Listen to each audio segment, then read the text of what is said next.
Okay, so yan yung ano, buong pangyayari ngayong araw na to, dito sa Port Elizabeth. Yan.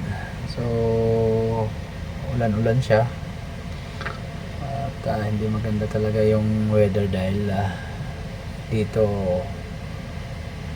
dahil doon sa south na ano, low pressure. Ayan. So malayo naman siya, pero ganito talaga pag spring at saka winter dito. So ayan guys, yan yung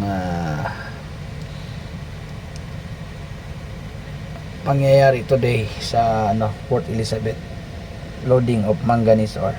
So sana nagustuhan nyo yung video namin at maraming salamat dun sa pagsama nyo sa amin sa ano, sa aming mga biyahe at sa mga loading operation namin at saka discharging operation. So sana tuloy-tuloy yung inyong suporta sa amin. At shoutout pala doon sa mga new followers at saka sa mga followers na natin, doon sa mga family ng crew ko at sa mga kaibigan at doon sa mga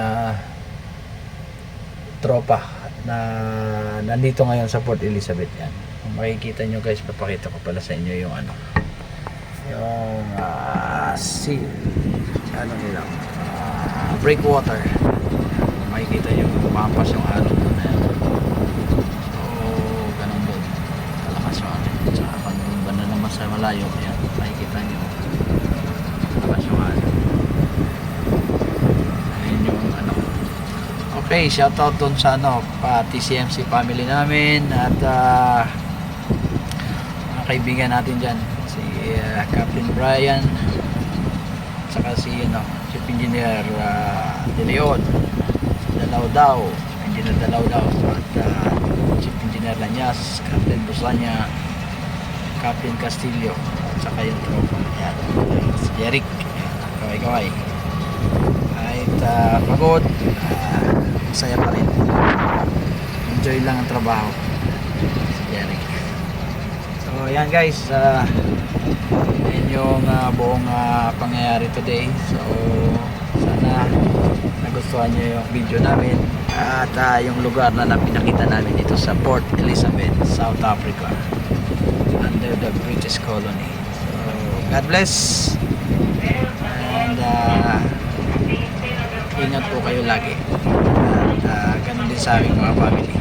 See you in the next video at samahan nyo kami sa biyahe namin sunod na araw. Mga bukas alis na kami. God bless and more power. See you in the next video. Tapos